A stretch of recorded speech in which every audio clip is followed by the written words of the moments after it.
Coloscopie, Antoine de Maximi. Laurent Baffy. Salut Antoine. Salut Laurent. Merci de passer entre deux voyages. Avec plaisir. Tu reviens d'où ? Je reviens de vacances. Je reviens de vacances et avant, c'était quoi ? J'ai tourné en France, j'irai dormir chez les Gaulois et avant, j'étais au Salvador, D'accord. Amérique centrale. Prochain voyage ?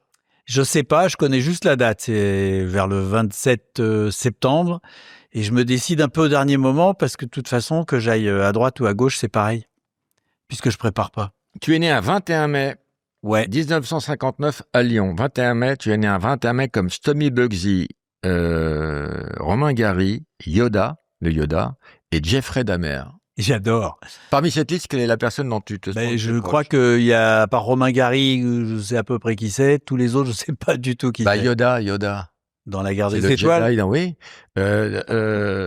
Stomy Bugsy, c'est un rappeur français. Ouais, je connais pas. Jeffrey Dahmer, c'est un serial killer qui a tué 40 personnes aux États-Unis, qui les mangeait, qui les dépeçait. Ah ouais. Toi, tu n'as jamais mangé de chair humaine à travers tes voyages ? Non, je réfléchis, t'as vu, je réfléchis, je réponds pas à la légère. Non, j'ai jamais mangé de chair humaine. Mais tu as tué des gens. Non plus, ça m'est parfois arrivé d'y penser à le faire. On a voulu te tuer. Ah oui. Je sais pas si on a vraiment voulu me tuer, mais on a failli me tuer quand même pas mal de fois. Ou j'ai failli me tuer moi-même. Donc tu es né à Lyon, tu descends d'une famille noble, mais tes parents étaient tous les deux artistes peintres, c'était des babacools. Complètement, 68 arts. C'était antinomique leur statut de nobiliaire et... Ah mon père, c'était quand même pas mal éloigné de son père. Hein. Parce que s'ils n'avaient pas tout la même manière de voir la vie. Donc toi, t'es né dans un contexte de babacool, t'as une enfance permissive ? Oui, enfance permissive, on m'a quand même beaucoup inculqué, je dirais, le respect des autres humains, quoi, tu vois. Et en revanche, dans une vraie pauvreté, mais pas misère. C'est-à-dire la pauvreté, il n'y avait pas d'argent. Nous, on ne demandait jamais à nos parents d'acheter un truc, hein. C'est même pas, ça avait pas de sens. Donc, mais en revanche, il y avait beaucoup de monde qui passait à la maison dans les années 68, 70, tout ça. Il y avait des gens connus. Alors Philippe Soupeau, Rufus, ça c'est parmi les gens dont je me souviens là tout de suite.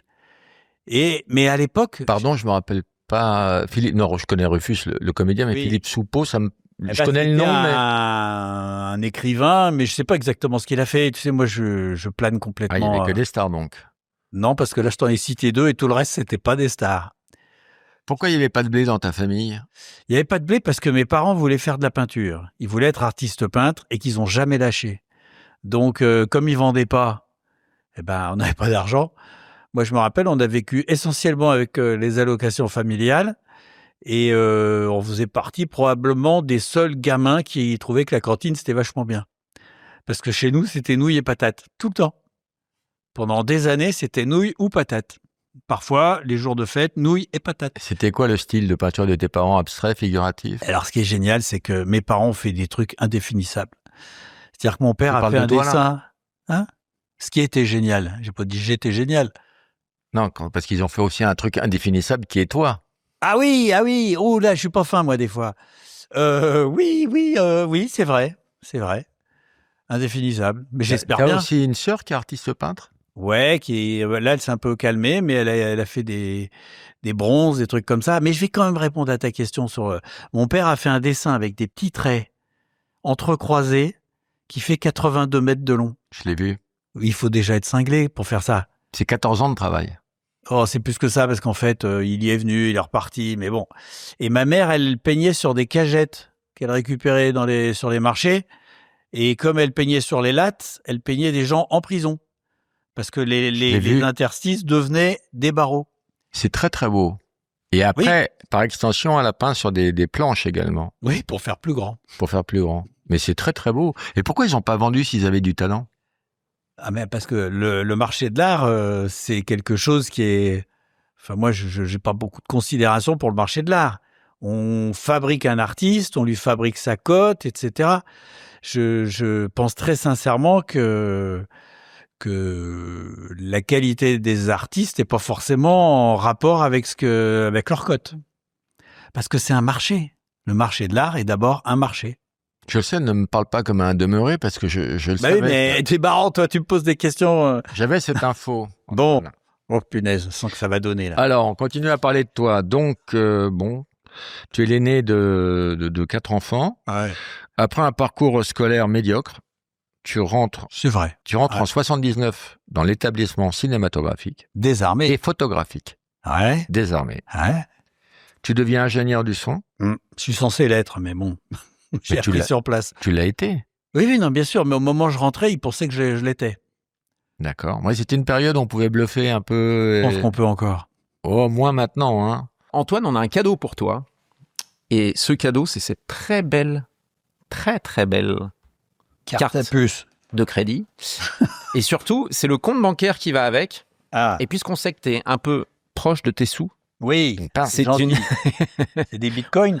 Non, tu peux acheter des bitcoins avec, mais c'est surtout un compte bancaire où tu n'as aucun frais bancaire et où tout l'argent, tous les millions que tu gagnes avec ton émission vont être rémunérés au taux maximum légal. En général, dès qu'un mec te propose un truc comme ça, c'est une arnaque.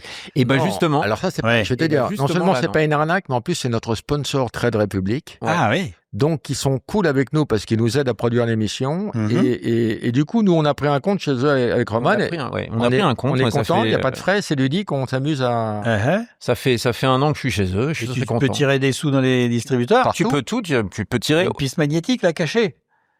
tu peux tirer des sous. Tu le mets dedans, elle par- ressort jamais. Ouais, ouais. Non, elle ressort très bien. Non, tu confonds avec ta bite.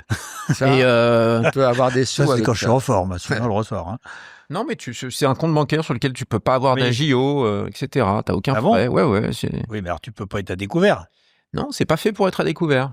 C'est fait pour que tu puisses Écoute, utiliser c'était que pour faire tes... plaisir à nos invités. Ben, ça a l'air pas mal. En tout cas, ce que je peux vous dire, Ce qui est beau. c'est que la carte, elle est jolie d'abord. Voilà.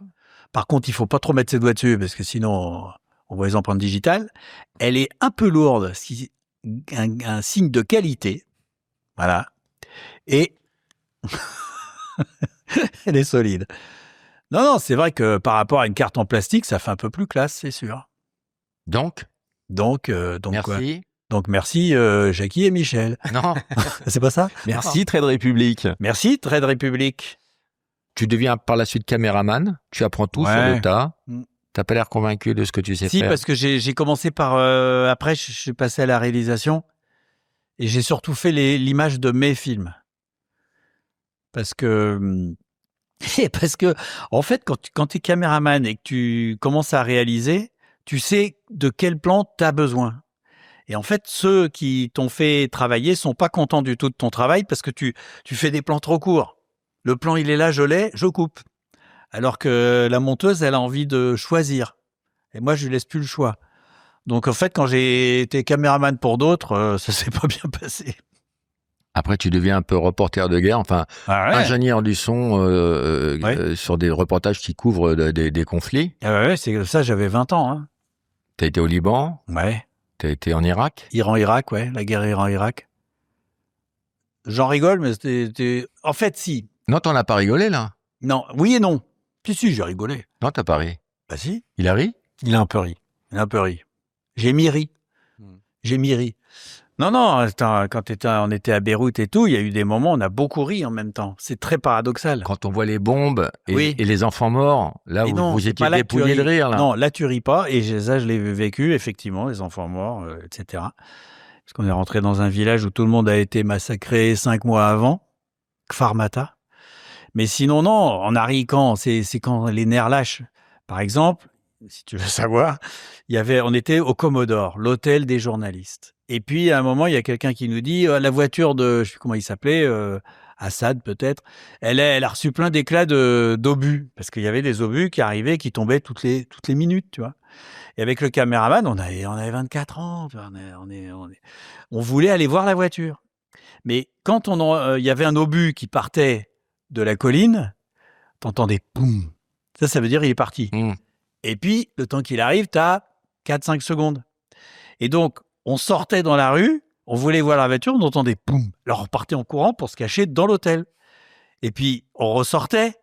Et puis, on disait, est-ce que là, on va la voir? Puis, on était presque arrivé, poum. Donc, on repartait en courant. Au bout de 5 fois, tu pleures de rire. C'est con, c'est dangereux, mais tu t'amuses. Oui, puis c'est aussi une défense quand Oui, pour les nerfs. Oui, pour les nerfs. Ouais. Ça permet d'évacuer un petit peu.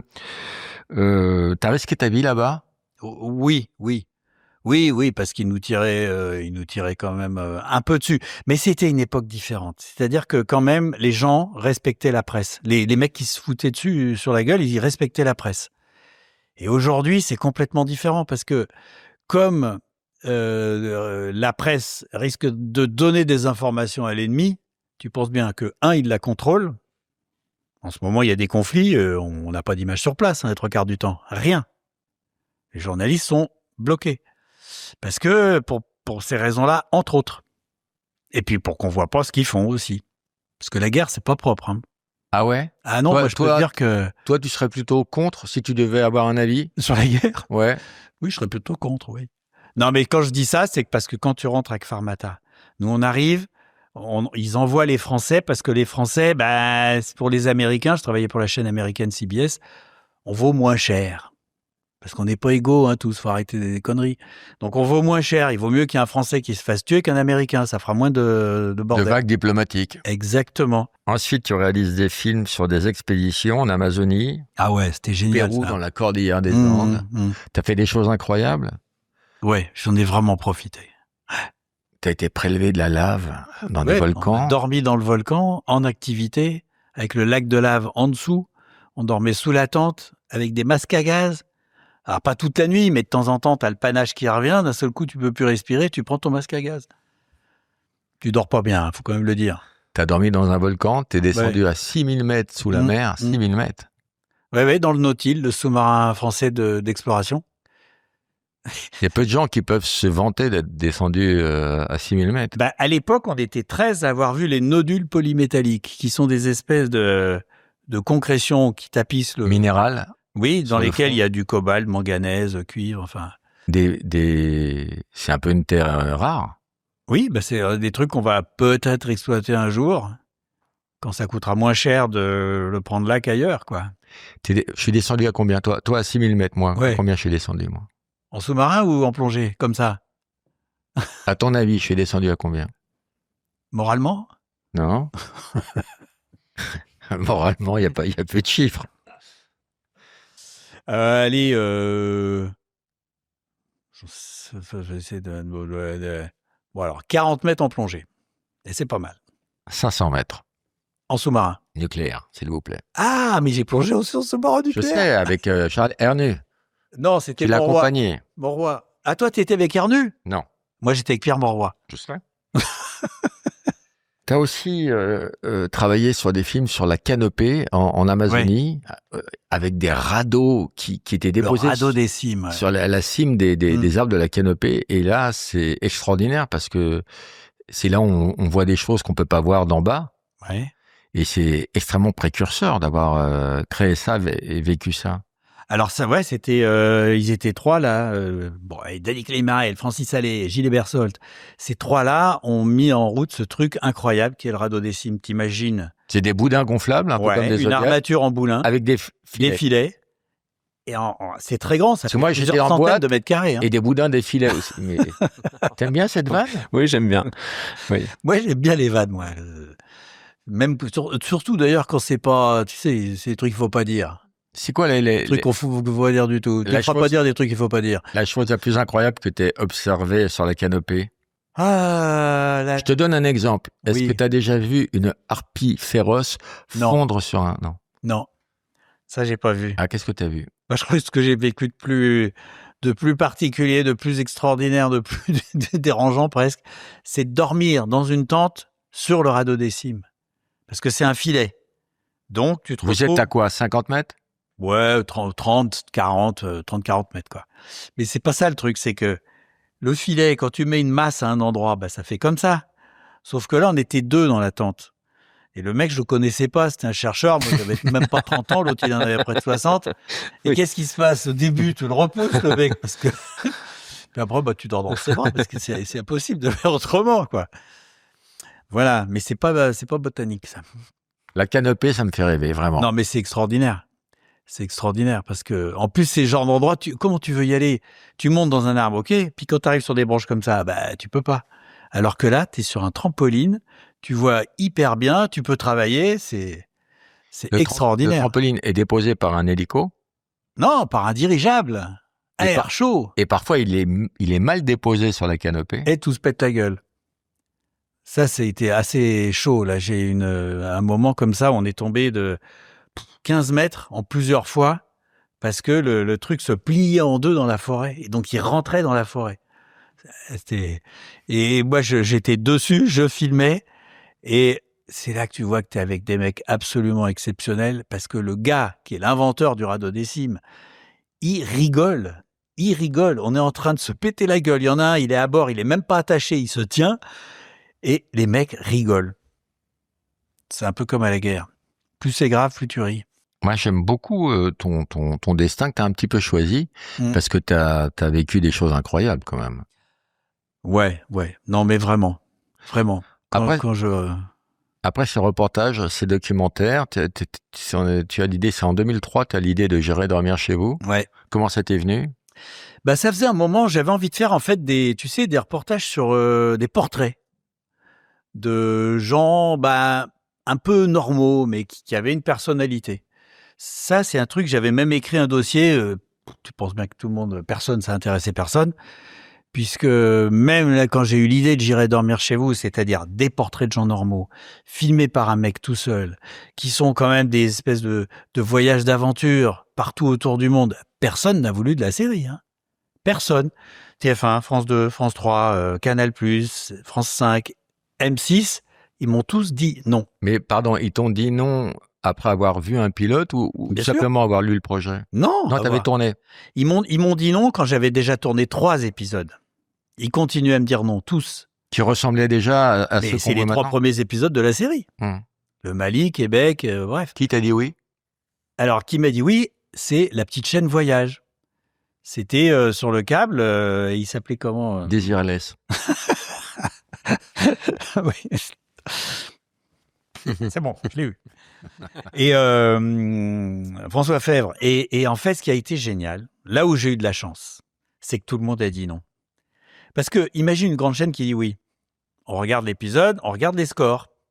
Et puis on dit, qu'est-ce qu'on pourrait faire pour améliorer ? Et je te garantis qu'ils m'auraient ramené vers la norme. Commentaires, gna gna. Tandis que là, Voyage, ils n'avaient pas d'audience, pas de mesure d'audience, donc ils ne savaient pas. Donc le mec, il regardait l'épisode, il s'était bien amusé, c'était tout. Et ce qui fait que quand je suis arrivé sur une grande chaîne, il y a eu Canal avant France 5, ils avaient des mesures d'audience, mais l'émission, elle existait. On va pas tout remettre en question. S'ils m'auraient dit, on va mettre du commentaire, j'aurais dit, non, on va pas mettre du commentaire, parce qu'il n'y en a pas. Et je pense que ça a été un vrai coup de chance. Alors, quand je t'ai invité à faire cette émission, tu m'as dit « J'espère que tu vas pas me poser les questions que tout le monde me pose. » Pour l'instant, ça va. Je te dis non, rassure-toi, nous, on est un peu décalés.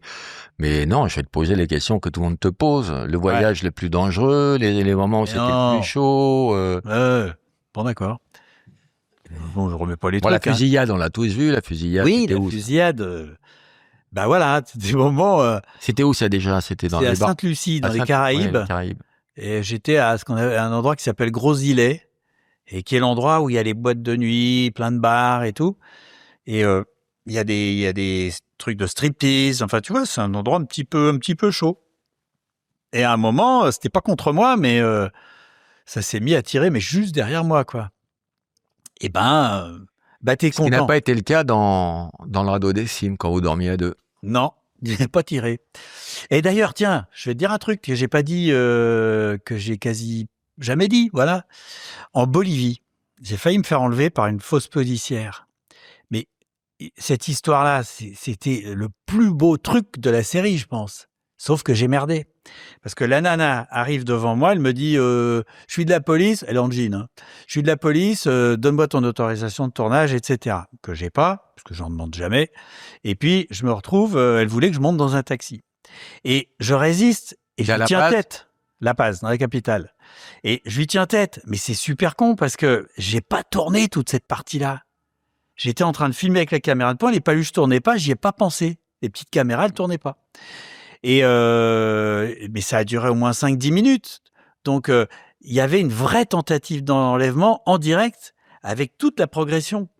Et je m'aperçois que j'ai pas tourné au moment où elle s'en va et que les gens ont déjà pris ma défense. Je la rattrape. Ben oui, j'ai pas ma séquence. Je la rattrape et je lui dis, et je la relance, tu vois. Et les gens qui avaient pris ma défense arrivent aussi. Et donc là, j'ai de l'engueulade, j'ai des trucs, ça chauffe, etc. Et là arrive la vraie police, vraie police embarque tout le monde. Je me retrouve au commissariat et là, il y a 6 chaînes de télévision, ça c'est dans l'épisode, qui viennent m'interviewer en direct. C'est-à-dire, je me vois à la télé en direct. Mais ce que je veux dire, c'est que j'avais pas mes séquences, je baisse pas les bras.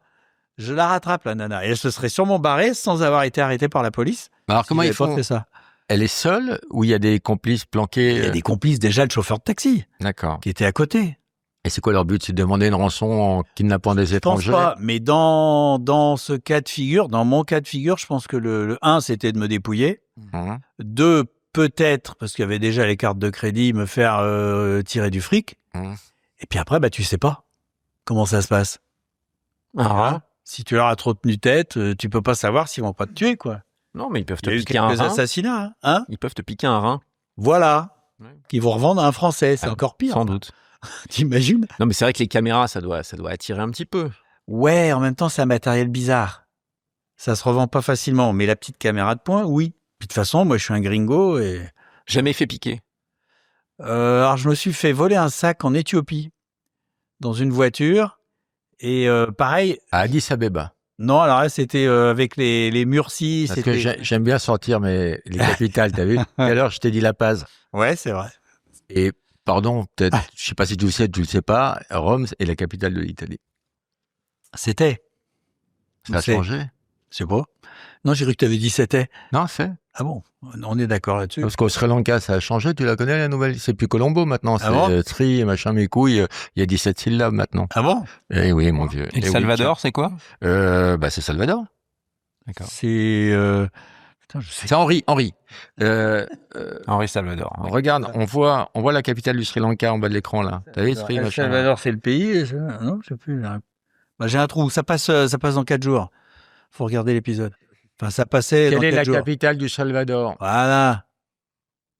Je sais qu'il y a Salvador, mais je sais plus, il y a une nuance. Salvador, sans Salvador. Ah, sans Salvador. Voilà, je savais qu'il y avait un truc. Ah ouais. Ouais. Alors, t'as quoi, 72 émissions? 75? 73. 73. Sans compter tous les trucs annexes. Ouais. Attends. Donc, tu t'es fait piquer un sac en Éthiopie. Ah ouais. Alors, je repars. Non, penses-tu? Moi, je suis têtu, je lâche pas. Ouais. Donc, je repars, je fais 3 kilomètres, puis je m'aperçois que le sac est plus là. Je dis, il faut faire demi-tour. Mais qui veut pas revenir? Si, on fait demi-tour. Et je lui dis, tu traduis.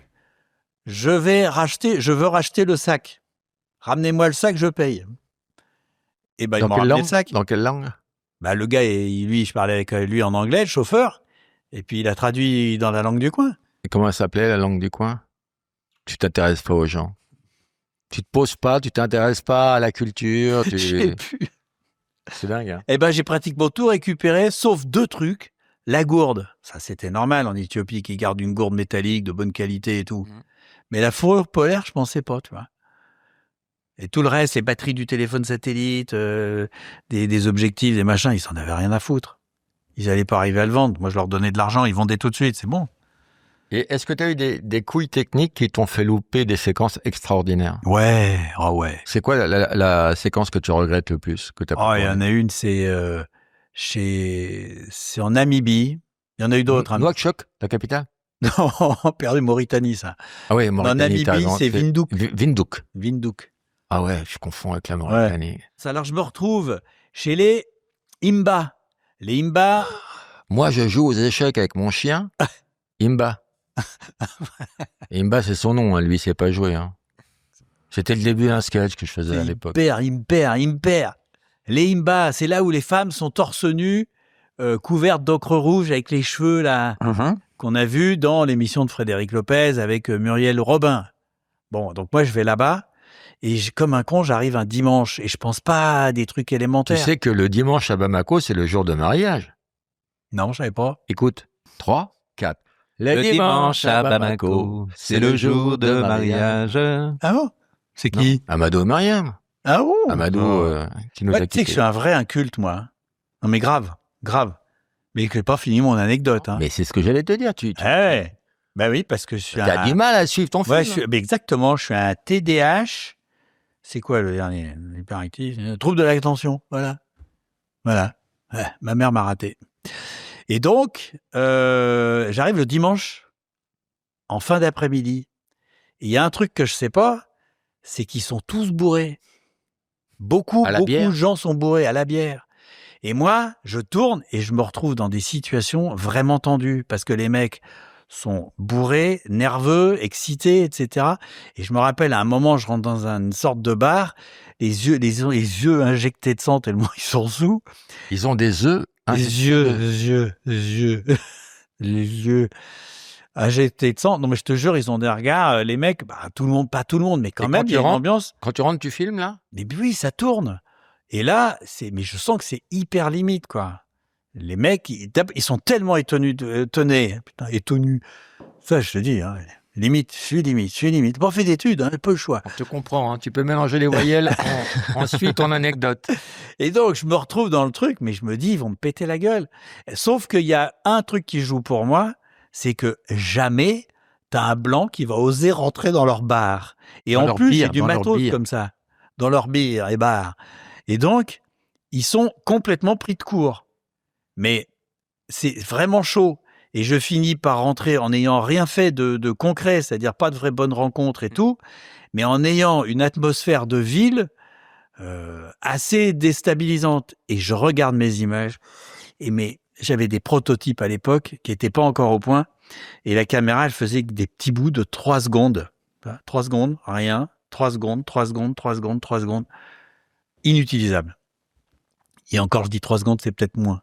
Et là, en fait, je vais te dire comment tu gardes le moral. Tu te dis pas, putain, mais j'ai raté une super séquence. Tu dis juste, j'ai perdu 2 heures. Parce qu'en fait, j'ai tourné 2 heures. Donc, t'as perdu que 2 heures. Donc, t'oublies. Et pourquoi t'as pas refait la séquence, là, comme avec le kidnapping? Mais parce que ça, je l'ai vu, c'était trop tard. Ah. Et il faut ressortir le dimanche d'après. Mais moi, je reste pas suffisamment longtemps pour... Puis je sais pas si j'aurais eu le courage de le faire. Parce que te retrouver dans une situation de merde, parce que t'as pas prévu, tu te débrouilles pour t'en sortir, mais te dire, je vais aller me foutre dans la merde bien profond. Tes voyages, ils ont tous la même durée ou ça dépend des pays? Alors, normalement, c'est avec la télé, France 5, 52 minutes. Non, je parle pas du format. Le tournage. Je parle du nombre de jours que tu passes dans le pays. En général, je fais en 2 semaines. D'accord. Ouais, en général, 2 semaines, ça va. Mais il y en a eu qui ont duré un peu plus longtemps. Ou alors, quand je me suis fait expulser, là, je crois que le record, c'est les Kiribati. 6 jours. Attends, et cherche la capitale des Kiribati. Alors, mon pote, je sais même pas ce que c'est. Si, c'est... C'est Kiribati. Non, je sais plus. Est-ce que tu sais même simplement où c'est? Oui, c'est en Pacifique. Ouais, bravo. Capitale des îles Kiribati. Ouais. J'en ai trouvé 2. Tarawa Sud et Tarawa. Tarawa, c'est Tarawa. Tarawa Chantier. C'est Tarawa. Ici, c'est Tarawa. Non, mais attends, les Kiribati, c'est des atolls, ils sont étalés sur 3000 km. Mais si tu regroupes toutes les terres, ça fait 100 km par 100 km. Mais t'as pas pu le faire, les regrouper physiquement. Mais non, parce que je voulais aller à l'autre bout, en avion, et puis ils se sont aperçus... attends, t'es dans le Pacifique. Tout le monde est sympa, c'est détendu. Tu te dis, ça ne peut que se passer bien. Donc, je commence à rentrer dans les bureaux des administrations, en rigolant avec eux, etc. Puis, au bout d'un moment, il y en a qui me dit, mais vous avez une autorisation de tournage? C'était dans le Pacifique. Non, j'en ai pas quand je vais en Chine. Donc, je m'attendais pas à ce qu'on me demande ça dans le Pacifique. Putain, ils voulaient me saisir tout mon matos. Ils m'ont expulsé. Et ils m'ont effacé toutes les images. Mais je suis plus malin. T'as gardé des petites... c'est débrouillé. Et tu l'as diffusé? On l'a... Bien sûr qu'on l'a diffusé. Et cet accent que tu viens de faire, il vient tout. Ça vient de ça? Je sais pas. Alors, ta pire nuit chez quelqu'un. Tu vas dormir chez les gens. Ta pire nuit. Oh putain, c'est en Éthiopie, je crois. Addis Abeba. C'était à Lalibela. Lalibela, c'est dans le nord du pays et il y a des églises creusées dans la roche monobloc. C'est-à-dire, tu as un rocher comme ça, ils ont creusé une fosse et ils ont laissé une église en forme de croix, par exemple. avec 2 étages dedans, et ils ont tout creusé autour de l'église pour la laisser. Ils ont creusé les fenêtres, ils ont laissé les barreaux qui sont du même bloc. Ils ont fait des escaliers à l'intérieur, enfin un travail de folie. Et mais là, j'ai pas dormi dans l'église, j'ai dormi avec des 7 frères, sous un abri de branchage. Et on était tous alignés les uns contre les autres. Et je sais pas si c'était parce qu'ils ont voulu bien m'accueillir, mais moi, ils m'avaient laissé un caillou arrondi pour poser ma tête. J'ai vraiment mal dormi. Entre ça, les moustiques, Mais t'as pas kiffé quand Blanche-Neige est rentrée, non? Elle n'est pas venue. Elle est pas venue. Elle n'est Merde. pas venue. Merde. Ouais. Donc ta pire nuit, c'est parce que t'avais la tête sur un rocher, quoi. Ouais, c'est une de mes pires maintenant. Faut trouver d'autres peut-être. Il n'y a pas eu des nuits qui se sont mal passées ou des gens t'accueillent. Ah bah qui- si, Québec, 2e épisode. Je suis dans le nord du Québec, c'est de la glace, c'est comme une réserve indienne, si tu veux. Les gars, ils ont pas d'avenir, on leur donne de l'argent pour vivre, mais il n'y a pas il y a pas d'avenir. Et ça, Ce sont des descendants d'Indiens ou... bah, les Inuits, quoi, les Esquimaux, quoi. Bon, bref. Et je vais chez un mec qui est sympa, mais très sympa même. Sauf qu'au bout d'un moment, il commence à fumer de l'huile de cannabis sur les plaques électriques avec un petit tube en carton. Enfin, tu sens que c'est un peu... Et puis, bah, ça lui tourne un peu la tête. Et ce qui fait qu'au bout d'un moment, il rigole parce que je filme tout ça, ça le fait rigoler. Sauf qu'au bout d'un moment, ça le fait plus rire, je sais pas quoi. Il est passé en mode je suis pas content. Il me casse ma caméra. Alors après, je l'engueule parce que je trouvais que c'était inélégant. Et il s'excusait tout en continuant à essayer de me casser la caméra, tu vois. Donc je sentais une certaine confusion mentale. Et là, tu te dis, bah, tu vas pas rester pour la nuit. Et je suis parti, il faisait moins 20, je suis parti. Alors, s'il y a plein de maisons, si tu veux, je suis pas sur un igloo perdu sur la glacière, mais je suis reparti, bah, je pouvais pas rester là, quoi. Et t'as fini ta nuit où? Là où j'avais dormi la veille. C'était pas très tard, hein. Il devait être 22, 23 heures, mais il faisait encore jour. Ouais, Je suis même pas sûr. Il fait jour pendant 6 mois. Oui, ça va pas ce qu'on dit. Et Ta plus belle nuit? c'est quand j'étais en Irlande. Dublin. Bah oui. En Irlande. J'ai filmé des mecs et des nanas, et surtout les nanas, qui faisaient du pole dance. Et j'avais l'avion le lendemain matin, je suis sûr que je pouvais demander à une des filles de dormir chez elle. Et je dis pas que j'aurais dormi dans son lit, je Toi dis aussi, pas que j'aurais fait ci. T'avais la barre aussi, toi. Mais ouais, je disais qu'il y avait moyen. C'est-à-dire que le casting était d'un bon niveau. Et Tu veux dire par rapport au Pygmée? par rapport au Pygmée, ouais. Par rapport à la fusillade de Sainte-Lucie, si tu veux. Je trouvais que ça pouvait être bien. Et j'ai pas pensé, je me suis dit, j'ai l'avion demain matin, j'ai pas demandé. Putain, ça se déplace un avion. Surtout Dublin-Paris. Enfin, je veux dire, tu le rates, tu repayes 200 balles, c'est rien. J'y ai pas pensé. Bon, je sens que tu es déçu par ma réponse. Non, mais On va essayer d'en trouver une autre. Tu évoquais un désir sexuel dans... Non, mais non, c'est pas comme ça, Laurent. J'imaginais que la fille, je lui disais, ce qui serait vraiment sympa, c'est qu'on termine l'épisode tous les deux dans le lit. Ça. Et puis tu dis pas ce qui s'est passé. Et puis moi, je pense qu'il serait pas passé grand-chose. Parce que ça l'aurait fait rigoler comme ça, mais elle aurait pas voulu... Antoine, il s'est passé des choses dans des pays. Je sais, je te connais un peu. Il y a des choses dont tu ne peux pas parler. Il y a des choses dont tu ne veux... je peux parler de tout, là. Il y a des choses dont tu ne veux pas parler. Je me disais que tu n'allais pas me poser la même question que tous les autres. Attention. Je suis quand même un peu... non, Laurent, tu veux pas faire ça. T'as quand même pécho. Tu peux pas te rabasser. T'as quand même pécho. Une fois. Où en 22 ans. Où ça? Quel pays? Alors, quel pays? Mais il faut que tu trouves la ville dans laquelle ça s'est passé. Essayons la capitale. États-Unis. Ah, il a une autre info que moi j'ai même pas faite. Il connaît un truc que je suis pas au courant. États-Unis? Oui. Dans quel état? Bah, comment ça s'appelle? La Californie. Non, dans quel état tu étais? J'ai fait exprès. De quel état? Non, dans un bon état, Alors, c'était une aventure sans lendemain ou... Ah oui, sans lendemain. D'accord. Même pas bien le lendemain, moi. T'as pas eu de nouvelles derrière? Si, un peu, mais amicalement. Ah. Ah, il y a une nuit marrante en Namibie encore. Noachok. Perdu, tu l'as dit tout à l'heure. Ah ouais. Windhoek. Mais donc, Ah, c'est une- la Mauritanie, Nouakchott. À chaque fois, je me fais. Mais oui, une nana qui habitait dans une petite case en tôle, Là, 2 mètres sur 2, et qui, ok, tu dors à la maison et tout, puis sa copine qui dit, ah, ça fait 3 ans que son mec est mort, etc. J'hésite, mais je me dis, au pire, je pourrais toujours m'en aller si. Et son mec est mort dans la case. Il était toujours là. il était sec, ça sentait pas bon.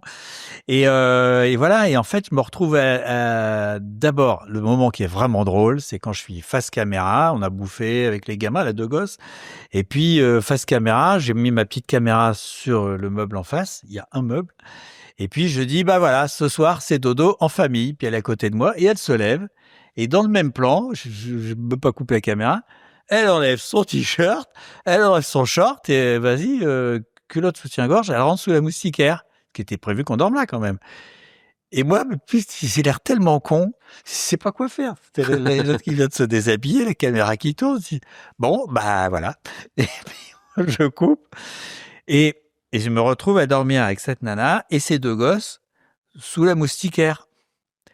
Et ben, on me croira pas, mais j'ai pas été capable. Alors, comment t'expliques ce petit métis qui attend son père depuis 4 ans? Non, elle était équipée, j'aurais pas eu de petit métis. Et Mais non, mais tu sais, je vais te dire un truc, Laurent. J'adore séduire. J'adore draguer. J'adore ce truc-là, la séduction. Mais je passe pas à l'acte comme ça, moi. Et d'ailleurs, j'aime bien dire, pour rigoler, moi, tu sais, t'es avec la nana et tout, puis elles te font parfois le plan. Moi, non, je couche pas le premier soir. Moi, je dis, je couche pas la première année, tu sais. Et ça déstabilise pas mal la fille, ça, quand tu dis ça. branle-leuse. Bien sûr. Ouais. Non, je te dis, la séduction, mais pas uniquement avec les nanas. Moi, attends, j'irai dormir chez vous, c'est une émission de séduction. C'est quand tu te pointes dans un pays pour arriver chez les gens, il faut que tu te montres sous ton bonjour. Mais moi, je suis pas, vraiment pas ce qu'on appelle un tireur. Tu vois, le mec, plus il en emballe, plus, tu vois. Non, moi, j'aime les séduire, j'aime que. Donc, j'irai dormir chez vous. Petite allumeuse, en fait. Il y en a qui me l'ont dit. Mais Et elles l'ont dit à l'humeur, parce que. Il y a un autre pays, c'était en Amérique du Sud, où tu t'es fait pas mal draguer par. Ah bah oui, non, alors on va voir si t'es bon, parce que là c'est pas facile. Le Cap-Vert. Praia. Bravo. Bah, Cap-Vert, il y avait un truc, c'est qu'il y avait beaucoup d'îles où il y avait pas beaucoup de mecs. Alors, bah, c'est la même chose que quand les mecs, il n'y a pas beaucoup de nanas, ils ont faim. Bah, quand il n'y a pas beaucoup de mecs, bah, les filles, elles ont faim. C'est normal. Tu sais, c'est des trucs qu'on n'a plus le droit de dire, mais c'est bien élémentaire. Et donc, bah, c'est vrai que j'avais un certain succès. Et bah, j'ai rien fait. J'ai rien fait. Il y en a une. Alors, il y en a une, elle avait 23 ans. Une bombe. Branle-le. Non, mais une bombe. Mais tu peux pas la toucher, cette nana. Parce que il y a le problème, c'est que tu es dans un pays où elle a envie de quitter son pays, c'est évident. Et si tu touches, je vais te dire, au moment où tu vas vouloir prendre l'avion, ça va être, je peux pas te dire que ça aurait été le cas, mais ça risquait de l'être. Parce que moi, je la connais pas, cette fille, elle est peut-être pas comme ça. Mais je le sentais un peu, que je me méfiais. Il m'a violé, ne pars pas, il peut arriver un truc comme ça. Donc, moi, c'est pas une seconde, j'étais hors de vue du reste de la famille et de tous les gens. Hein. Parce que, non, prudent, attends, moi j'ai fait tellement de trucs dangereux dans ma vie, dans tous les domaines, c'est-à-dire pas uniquement ces histoires-là. T'as fait cette émission. Descendre dans un volcan, hein? Cette émission, c'est peut-être le truc le plus dangereux. Ouais, je regarde la caméra là-bas, tiens. Non, je sais pas, non, j'ai pas l'impression. Et t'es tombé amoureux. En plus, tu m'as jamais dit que je pouvais couper ce que je voulais et je te garantis que je couperai rien. L'invité a le choix de couper tout ce qu'il veut. Non, enfin, sauf si vraiment je faisais du mal à quelqu'un, parce qu'apparemment, c'est plutôt ce genre de choses qui peut arriver, quoi. Voilà, ma chérie Magali, quand je dis j'adore séduire, elle va me casser la gueule quand je vais rentrer, mais on va pas le couper. Elle est très belle, ta chérie. Ah, elle est belle. Merde, elle est intelligente. Non, En fait, elle a que des qualités. J'ai pas trouvé, moi. Non, mais je te dis, j'ai échangé un peu avec elle, j'ai trouvé belle, mais très conne. Elle te connaît, t'en voudras pas. Enfin, elle te connaît pas plus que ça, mais elle voit bien qui elle est. Attends, on a vu le spectacle. On a vu le spectacle. Oui. 1h30 à pourrir toute la salle, toute l'assemblée. Il a pourri 1000 personnes pendant 1h30. Il n'y a que lui qui pouvait le faire. Et c'était des bourgeois et tout qu'il a traité de Qu'est-ce que t'as dit encore? On peut le dire, ça? T'as qu'à mettre des bips, les enfin, je veux dire, tout le monde a pris plein la gueule. Eh ben, j'ai bien ri.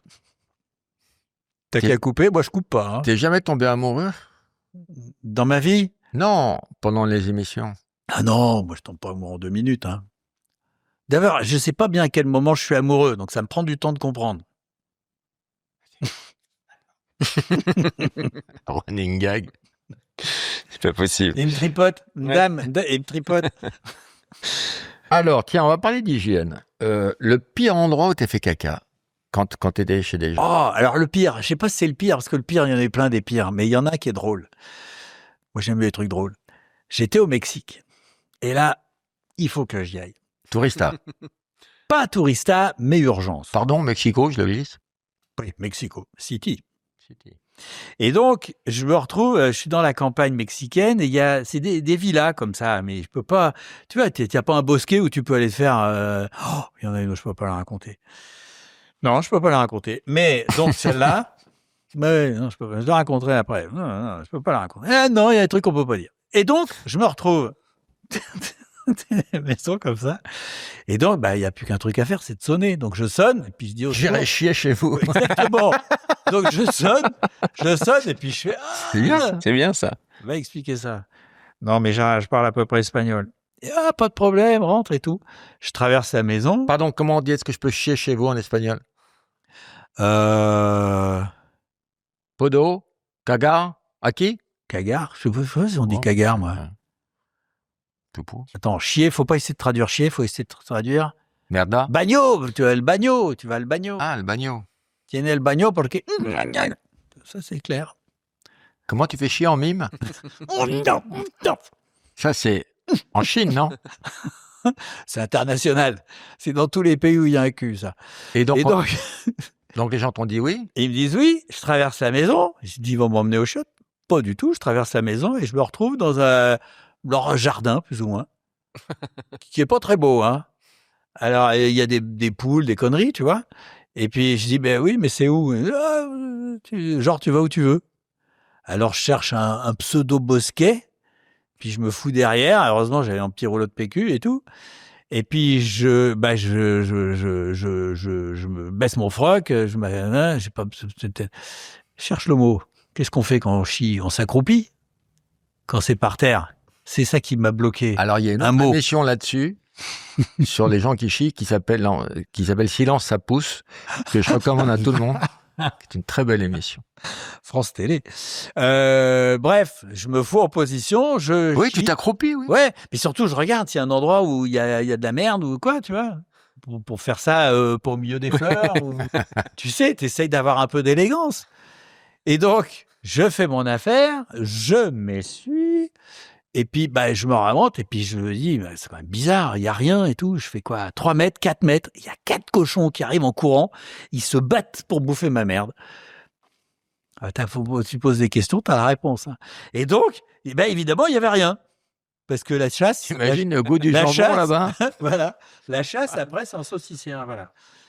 Et c'était étonnant. Et c'est quoi l'autre histoire que tu ne peux pas raconter? J'étais dans un endroit... Alors, je vais vachement botter en touche. J'étais dans un endroit... Quel pays? Religieux. Dans un pays...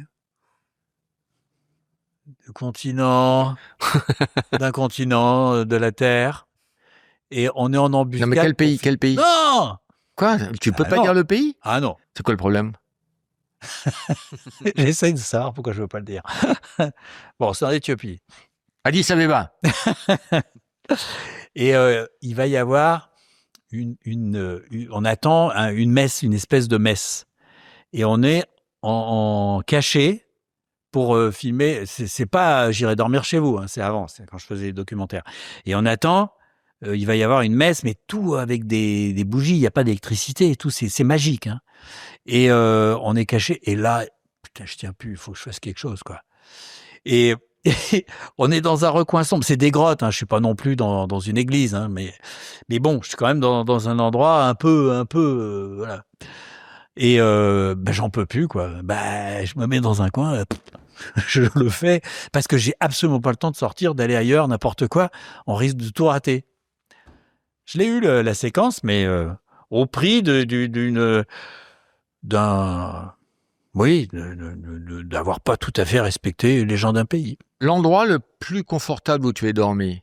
Parce que nous, on a beaucoup d'images de pays pauvres où... Alors, c'est pas j'ai toujours eu très plus confortable. Il y a eu où j'ai dormi dans ma vie. Non, dans l'émission, je parle dans de l'émission, moi. C'est con, j'ai des trucs bien encore.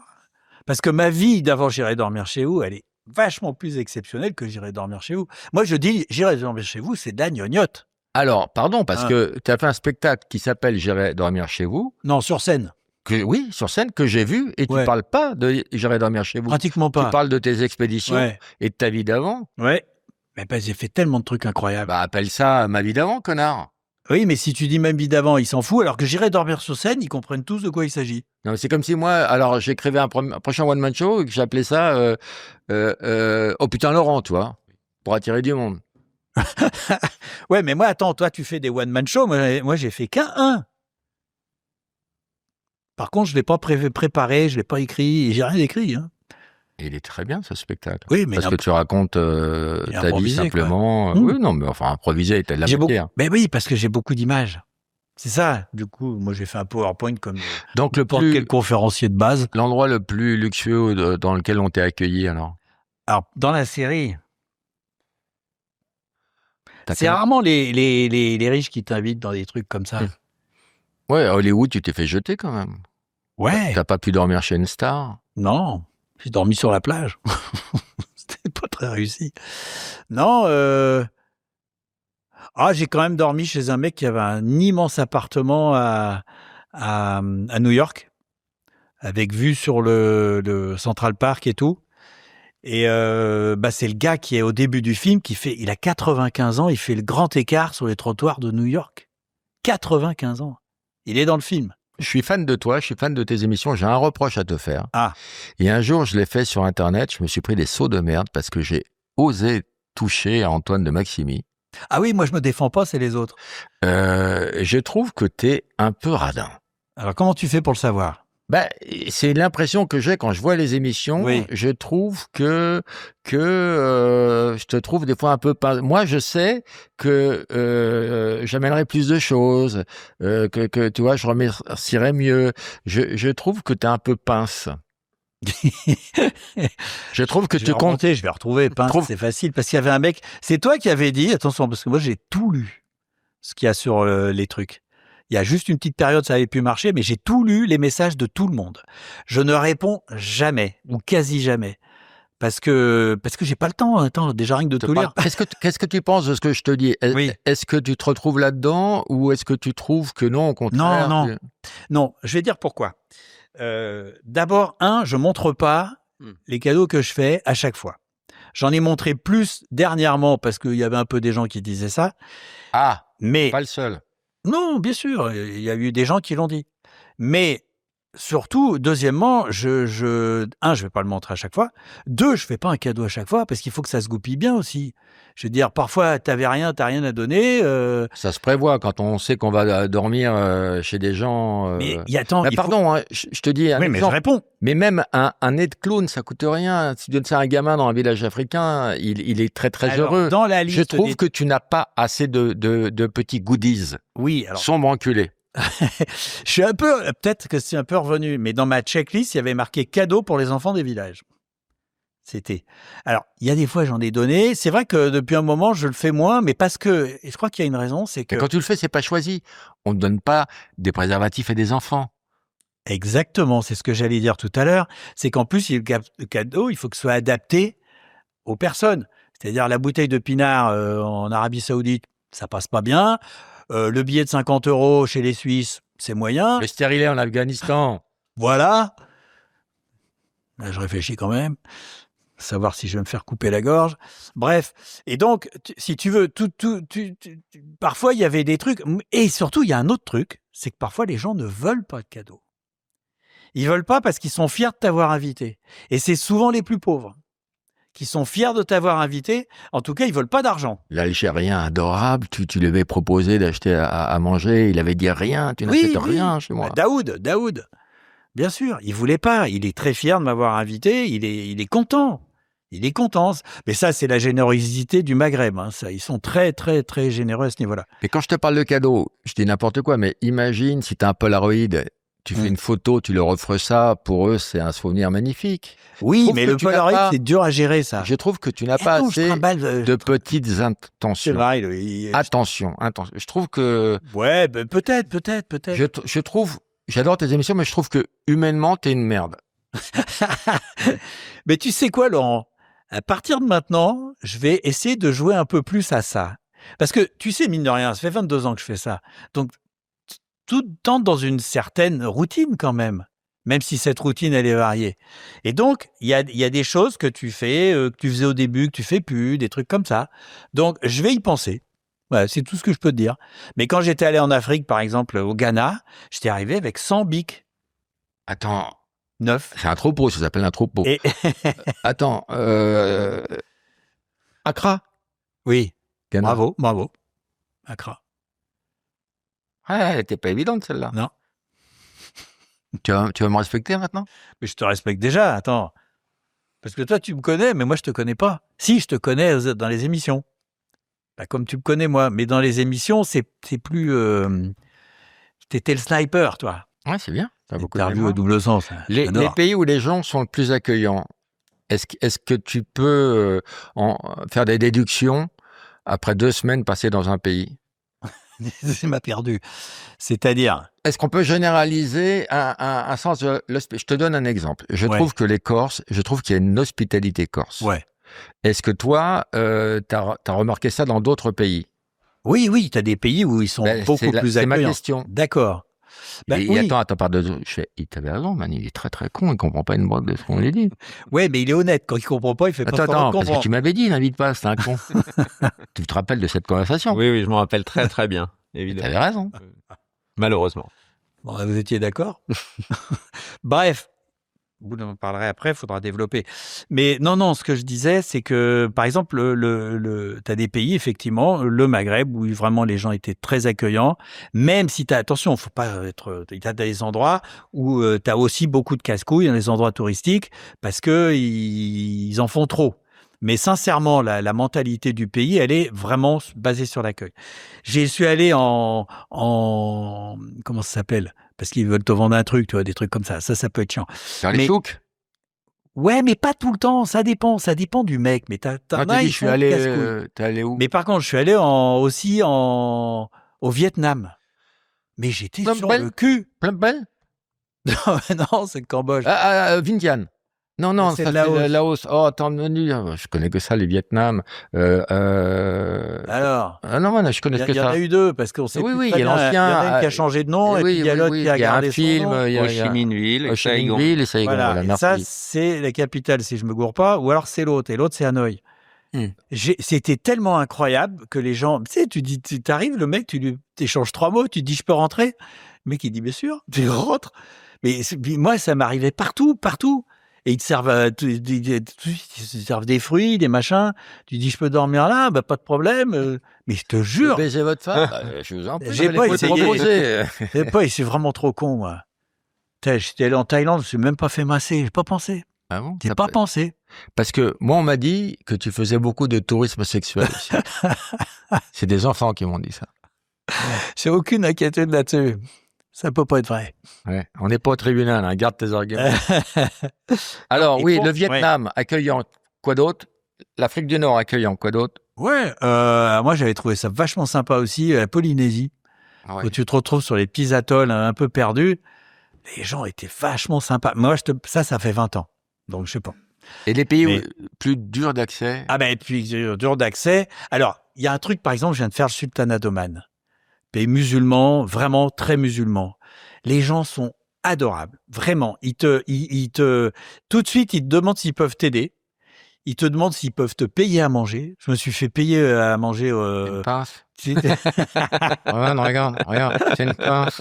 Regarde, je suis rentré là. Mais tu veux aller chez eux? No way. Ah bah oui. Tu rentres pas chez eux. Eh ben, c'est dur quand tu veux faire J'irai dormir chez vous. Tu vois? Et est-ce qu'il y a eu des échecs? Ça, tu le montres pas dans tes émissions? Mais si, je monte les échecs. Non. Quand tu finis à l'hôtel, on voit pas ça. Mais si, on le voit dans... Alors, on voit, en général, j'en parle, mais c'est vrai que je le fais pas, je monte pas souvent. Par exemple, dans l'épisode Inde, j'avais montré ma chambre d'hôtel. Maintenant, je sais plus si c'est pas dans les bonus. Je me rappelle plus. Mais la chambre d'hôtel, ça a rarement d'intérêt. Moi, je dis, bon, bah, retour à l'hôtel. Je dis des trucs comme ça. Parce que, en fait, J'irai dormir chez vous, c'est pas Pékin Express. Pékin Express qui essaye comment dire, enfin, c'est où le mec il dort dehors ou il dort chez quelqu'un. Moi, non. Et je trouve que c'est bien parce que ça m'évite de dépasser certaines limites. Par exemple? Bah, c'est dire, c'est pas vital que je dorme chez le mec. Donc, je vais pas le faire chier plus que de nécessaire. Je vais faire chier le mec que si c'est drôle. C'est-à-dire quand t'as un gars qui a vraiment du caractère, par exemple, le pêcheur de l'île de Pâques, qui me dit moi les Japonais j'aime pas cette race là, tu vois, bon. Et puis parce que il laisse tout dégueulasse. Moi je dis bon bah je vais faire la vaisselle, et puis il veut pas que je fasse la vaisselle. Je dis ah non parce qu'après tu vas me débiner quand je serai parti ou des trucs comme ça. Et ben au début il est hyper rugueux lui. Seulement comme c'est un mec qui a ce caractère là et tout, je rentre dedans parce que ça c'est drôle. Je m'amuse. Et comme je m'amuse, ça devient une espèce de joute verbale. Lui s'amuse aussi et le spectateur s'amuse. Voilà. Combien elle coûte l'émission à produire? J'en sais rien. Non, je te jure, j'en sais rien. Ils me l'ont dit, hein, parce qu'en plus, moi, je suis intéressé au truc, puisque je fais tout seul, donc c'est normal que je sois... Mais honnêtement, j'en sais rien. Et tu sais pas combien elle se vend? Non, s'il faut que je sache, je regarde, mais et encore, Parce qu'il y a un truc que je comprends pas, c'est ça coûte rien à faire. Pourquoi tu produis pas, toi? Alors, je vais te dire, et je leur ai dit assis à mes producteurs. C'est Bonne Pioche, c'est qui? C'est Bonne Pioche. Darando et Priou. Je leur ai dit, et l'autre au début, Liu, il n'y a pas de raison de l'oublier parce qu'il était là au début. Bon, bref, pourquoi je la produis pas? Parce qu'on me dit, tu aurais gagné plus d'argent. Mais je m'en fous. La pince te répond qu'elle s'en fout. Ça, c'est bien renvoyé. Je m'en fous. Moi, je gagne bien ma vie. Il est con, il a de la mémoire. Quand il s'agit de la joute verbale, j'adore. Non, je gagne suffisamment bien ma vie. En plus, j'ai pas de train de vie. Parce que moi, fils de pauvre, j'ai jamais pris l'habitude de dépenser. Peur. La phrase commençait très mal. Pourquoi j'ai pas produite? Parce que j'aurais peut-être gagné plus d'argent, mais sincèrement, j'en gagne assez. J'en gagne assez, on va dire comme ça. C'est super agréable à entendre ça. Je gagne assez d'argent. Mais oui, moi j'ai une bagnole, elle a 24 ans. Je remets de l'huile en permanence tellement elle est pourrie. Parce que ça me fait chier de changer de bagnole. De la cabriolet Peugeot. Ah, la Peugeot, elle est pire, celle-là. 52 ans. Personne n'a voulu la repeindre en rouge. Ben non, il y a des trous. Donc du coup, bref, t'as mis une chemise bleue du coup. Produire des trucs, toi. Oui. C'est des soucis. Ah oui. J'en veux pas. Moi, j'ai produit un film qui m'a ruiné pendant 4 ans. Je sais, il faut que je le revoie d'ailleurs. Je l'ai vu, mais il faut que je le revoie. Et donc, j'ai pas produit parce que il y a eu plein de fois, il y a eu quand même des galères de ceci ou de cela. Et ben, ça me pèse pas. Tu vois, je comprends. Quand je reviens, que je vais traverser les États-Unis, je suis parti pour 3 mois, que je reviens au bout de 15 jours, parce que on veut le faire trop vite, ça marchera pas. Et que je reviens en disant j'arrête le tournage pour l'instant. De toute façon, faut pas faire les États-Unis, faut faire le Japon, ça sera intéressant. Les États-Unis, c'est naze. Et ben, je suis bien content d'être à ma place et pas celle du producteur qui a signé avec Disney, qui a signé avec machin. J'ai compris, voilà. Antoine. J'ai des idées de concept pour toi. Tu me dis ce que tu en penses, si tu as envie de le faire. On a parlé de j'irai chier chez vous, que j'irai vomir chez vous. Alors, je vais te faire de la peine parce que il y a plein de parodies. Vas-y. Et que je les ai. Par exemple. Quand je les chope, j'irai vomir chez vous. J'irai chier chez vous. J'irai pourrir chez vous. J'irai mourir chez vous. J'irai faire caca chez vous. Qui est pas pareil que j'irai chier chez vous. J'irai niquer ta femme. J'irai jouir chez vous. Ah bah voilà, ça je veux bien, ouais. Tiens, c'est une idée. Quoique c'est déjà dans les tuyaux. Parce que j'ai lancé, j'irai dormir avec vous. J'ai commencé à tourner. Avec qui t'as dormi? C'est des gens connus ou n'importe? Non, dans la rue, moi, dans la rue. Eh ben, ça marche. Parce que je leur dis, c'est dans le lit. Ça les fait marrer. Et il y en a qui disent oui. T'as tourné combien d'épisodes? Non, j'ai tourné juste 2 nuits pour voir ce que ça donnait. Me suis pas remis dessus, parce que Magali, déjà, elle trouve que c'est moyen comme idée. Ta femme? Ouais, ma belette. Bah, depuis 4 ans, c'est pas mal. Mais en même temps, je le ferai. Mais évidemment que je le ferai. T'as des enfants, Maxime? Ouais. Tu m'appelles Maxime maintenant, t'es torché, hein. T'as des enfants, Antoine? Oui. Combien? Il va couper. Ah oui? Ah oui? Non, on va tout laisser. Combien d'enfants? J'en ai qu'une. Quel âge? 31. Elle fait quoi? Elle commence à rentrer elle n'a pas voulu que je l'aide dans sa vie professionnelle. Elle s'est démerdée toute seule et maintenant elle commence à travailler un peu sur des tournages. Ça fait quand même 2 ans et elle s'est bien débrouillée toute seule. Elle voulait même pas que je dise que j'étais son père, c'est pour te dire. Il y avait un truc qui m'intéressait, c'est quelqu'un qui faisait une remarque intéressante qui s'appelle Romain Perdu et qui te dit: tiens, est-ce que tu te rends compte que tu as ouvert la voie pour Nu et Culotté et pour Bonne question. tous ces mecs-là qui font les nouveaux explorateurs, etc. Ouais, alors Nu et Culotté, déjà, c'est la même prod. Donc... Il y a un cousinage. Oui, il y a un cousinage. Alors, évidemment, parce que oui, c'est vrai qu'une fois, j'entendais dire, quand on a lancé Nu et Culotté, on savait pas trop ce que ça allait donner. Arrête, attends, Emmanuel, bon, c'est bien. Mais en revanche, Nu et Culotté, ils ont été intelligents parce qu'ils n'ont pas décliné le truc. Ils ont fait autre chose quand même. Donc ça, c'est bien. Mais c'est vrai que moi, j'ai dégrossi le truc qu'une chaîne te donne du pognon alors que tu leur donnes pas une ligne de ce que tu vas faire. Parce que dis-toi bien que moi, quand j'arrive avec J'irai dormir chez vous, pourquoi ces 6 chaînes-là ont dit qu'on n'en voulait pas? Parce que ils me disaient, tu vas filmer qui? Je dis, mais je sais pas. Il n'y avait pas de ref. Ben oui, donc ils m'ont tous dit non. Quand tu arrives après et que tu as une émission qui tourne depuis 4 ou 5 ans et que ça marche, bah tu acceptes, étant la même chaîne, tu acceptes de continuer avec une déclinaison. Mais là où ils ont été intelligents, c'est qu'ils ont fait un concept qui était déjà un peu différent, ils sont 2, etc. Et puis, ils sont allés dans les pays où ils parlent la langue. Donc, ils ont pu aller plus loin dans les discussions, dans des trucs comme ça. Mais tu me demandais si j'ai ouvert la voie. Oui, parce que je m'en rends bien compte maintenant quand j'ai un gamin de 15 ans qui vient de dire « Monsieur, vous vous rendez compte que vous êtes l'inventeur du vlog ?» Bah oui, les vlogs... c'est quoi en fait, le vlog? C'est le blog de voyage, si tu veux. Ah, oui. Tu vois. Et Capital. La vloguer. Ben, Pétaouchnok, enfin. Voilà, c'est évident.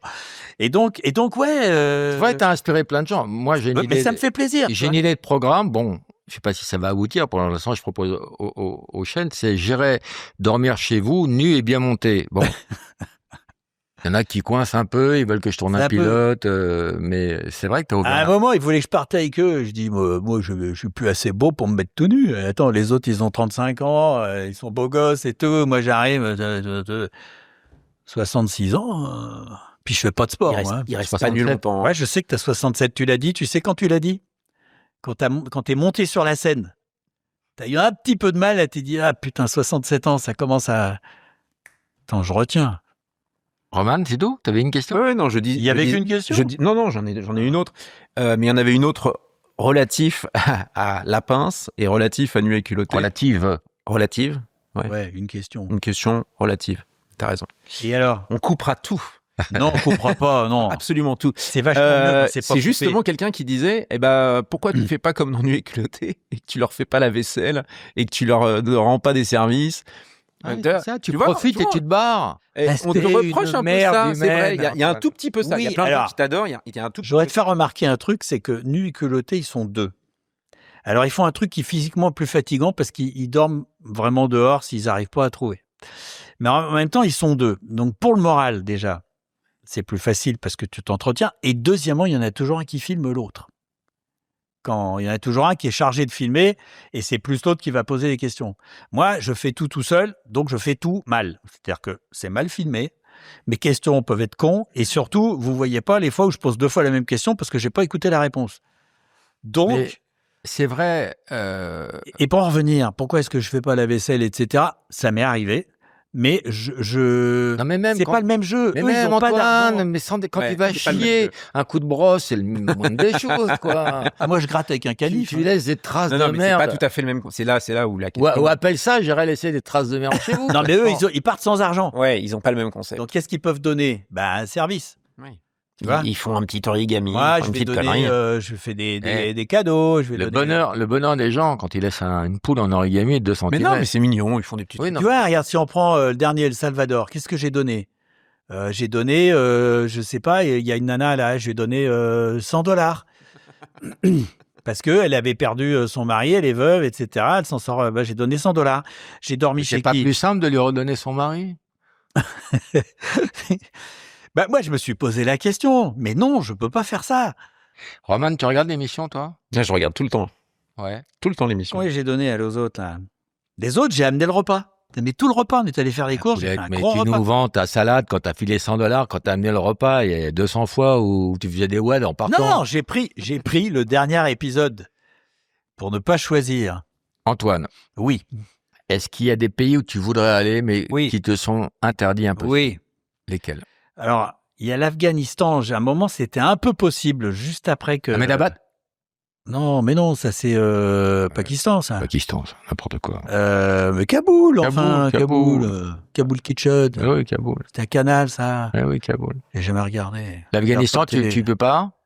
Oui, parce que maintenant, c'est devenu trop compliqué. Quoi Il y a eu d'autre? des périodes où... c'est la Corée du Nord, évidemment. Ouais. Parce que la Corée du Nord, C'est où? Oui. le jour où tu peux y aller... Pyongyang. Oui, parce que... C'est où le Samba? Voilà. Le jour où tu peux y aller, ça va être absolument extraordinaire, puisque c'est un pays qui est coupé du reste du monde depuis des décennies, mais vraiment coupé. Et qu'est-ce qui s'est passé depuis des décennies? Ils ont vu Depardieu. Ils ont vu Depardieu, c'est vrai. C'est vrai. Mais quand tu vois comment le monde a changé, disons dans les 50 dernières années, mais c'est effroyable. Or, eux, ils étaient déjà très moyenâgeux.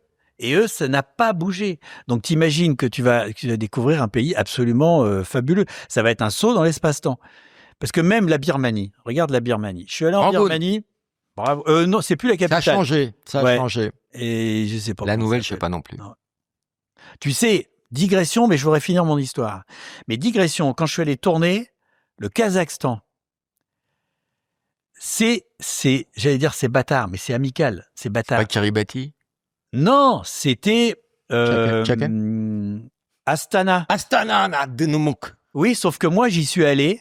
Ils avaient débaptisé la capitale et ils l'avaient appelée Nur-Sultan. Et ça a duré 2 ans. Et ils sont revenus à Astana. Donc moi, j'ai un épisode avec le nom d'une capitale que C'est personne drôle. ne connaîtra jamais. C'est génial. Parce que tout le monde va oublier ça, 2 ans. Personne ne se rappellera que ça s'est appelé Nur-Sultan pendant 2 ans. Ah ben voilà, le con, il était là. C'est moi. Bref, donc, Birmanie. J'arrive, c'est ce pays, tu vas voir à quel point les différences culturelles, c'est vraiment intéressant quand le pays a été isolé. La Birmanie, c'était quand même bien fermé. Inaccessible pendant 30 ans. Voilà. Eh ben, je loue une moto. Le mec, au début, il veut me la louer, le prix de la moto. Et puis après, je lui explique le principe de la location. Il n'a rien à voir avec l'achat. Hein. Voilà. Et il me la loue. Mais une misère. Si t'es obligé de donner plus. Et donc, parce que sinon, bon, bref. Une pince immense, une Je suis le roi de la digression. Mais, et à un moment, je roule dans la campagne et je m'arrête et j'entends des espèces d'instruments de musique, mais une cacophonie abominable, tu vois. Donc, je me gare, je fous mon bordel en route, je rentre dans la cour et là, il y a des musiciens qui sont en train de faire de la musique. Si ce n'est que c'est absolument n'importe quoi, tu vois. T'as l'impression que c'est des mecs qui s'accordent. C'est pire que le jazz, c'est pour te dire. J'aime pas le jazz. Et donc, il y en avait même qui avait un instrument que j'avais jamais vu. Il était dans son instrument. T'as déjà vu un mec dans l'instrument? À part si un peu l'hélicon, là, tu vois, le machin. C'est un truc, il rentre dedans, il ferme la porte et tout autour, il y a des percussions. J'ai jamais vu ça. Bon, bref. Et j'ai compris que c'était pas n'importe quoi, simplement à une chose, c'est qu'ils se sont arrêtés tous en même temps. C'est-à-dire qu'il y a eu un final que moi, j'étais, avec mes oreilles d'Européen, totalement incapable de comprendre. Et c'était une musique, parce qu'en fait, la musique, c'est quoi ? En fait, c'est des codes, c'est des règles, c'est plein de règles. Et même quitte à bousculer pas mal de lois établies, j'ai envie de dire que la musique, c'est des sons. Oui, mais tu considères que c'est de la musique ? Ça m'est venu comme ça, en fait. Oui, il veut foutre la merde, lui. Tu considères que c'est de la musique parce que tu sais que ça fonctionne comme ça. C'est-à-dire le rythme à 4 temps, même si t'es pas foutu de... J'ai l'impression que tu as commencé hier ton anecdote. Bah ouais, mais c'est pas facile chez vous, là. On peut pas boire un verre, là, non ? Si, On va aller boire un verre après l'émission. Bon, c'est bien. Et bref, il y avait aucun code tu connais musical. ce mot-là ? Tu connais le mot bref ? Incroyable. Bref. Et pour conclure, c'est quoi la chute ? Eh ben, la chute, c'était qu'il y avait aucun code social commun pour ce qui était de la musique, rien. C'est-à-dire, regarde la musique arabe quand elle est arrivée chez nous dans les années 70. Avant, il y en avait pas, on n'écoutait pas de musique arabe. Ouais, mais c'est même un peu après. Eh ben, ça semblait quand même assez dissonant. Ils ont le quart de ton, eux. Ils vont dans le quart de ton. Et donc, c'était un peu assez déstabilisant. Eh ben, allez en Birmanie, vous allez voir ce que c'est que le free blues. Je viens d'inventer le mot. Hein. Antoine, oui. Si tu connais l'émission, tu sais comment on termine. On termine avec les tu préfères. C'est des questions idiotes. Il faut répondre du tac au tac. Et non, tu préfères, c'est la peste ou le choléra. C'est que des conneries où tu es incapable de choisir. Sauf que là, tu dois choisir. D'accord. Et tu te dis pourquoi tu choisis ou juste un mot ? Comme tu veux. Si tu vas en Afrique, tu préfères voir des Zambiens ou un Gabon ? Je joue avec les mots, en fait. Ah, compris, Zambien. Ouais, j'ai vu le spectacle, ça m'a aidé parce que j'ai un peu cerné. Zambien parce que j'aimais les lois. Tu préfères être malade au Bénin ou avoir 15 jours de pluie au Bhoutan ? Bhoutan. Pourquoi Bhoutan ? Parce que la pluie est le Bhoutan. Waouh ! Parce que Bhoutan, il y en a d'autres. Hein. Bhoutan-train ou...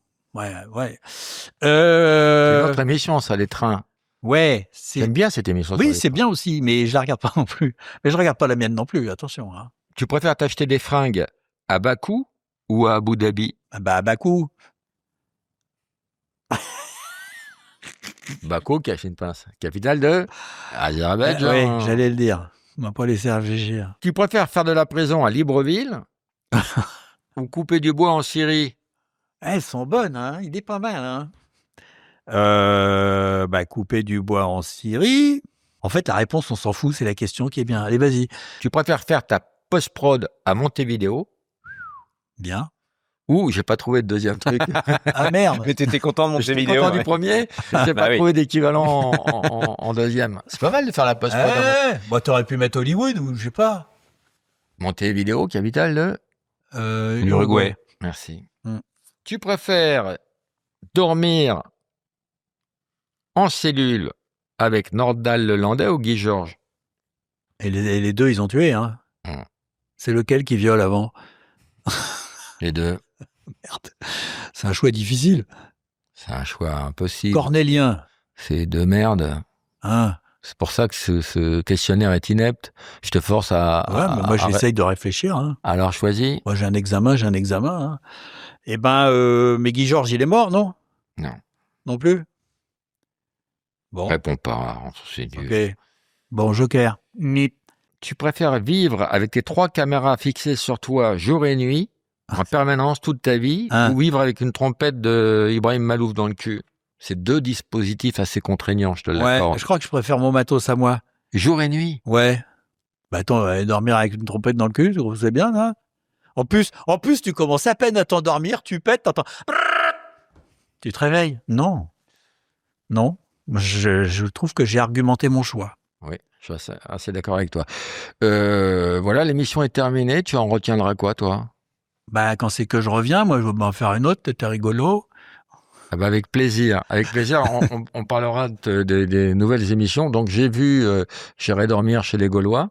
Ah, tu as pu, ouais. Ouais. Tu tombes sur des personnages formidables humainement, presque des marginaux, on peut le dire, des gens qui vivent en parallèle de notre société, mais qui donnent beaucoup de leçons sur la consommation, les alternatives. Enfin, et t'envoyer les autres épisodes.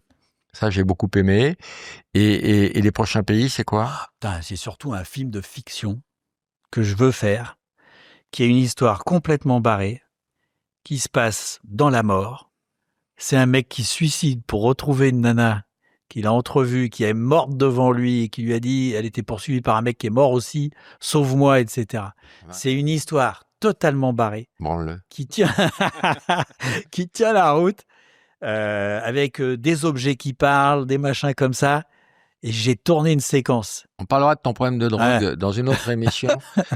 Merci Antoine. Ouais, putain, j'ai pas réussi à le placer, mon truc. Tu dors où ce soir? Normalement chez moi, mais ça dépend ce qu'on va boire. Hein. On peut dormir chez toi avec Roman ce soir? Ah ouais. C'est où? Porte de Saint-Ouen. C'est quoi l'adresse? L'adresse. Magali, elle me tue. Si je donne l'adresse, Magali, elle me tue. Appelle Magali. Non. Appelle Magali. Elle me tue. Non, mais on va demander. Ça va pas la faire rire. Mais on s'en fout. Pas la faire rire. D'habitude, je fais la reconnaissance vocale, mais je vais pas donner son nom en plus. Hein. Mets-le au parleur.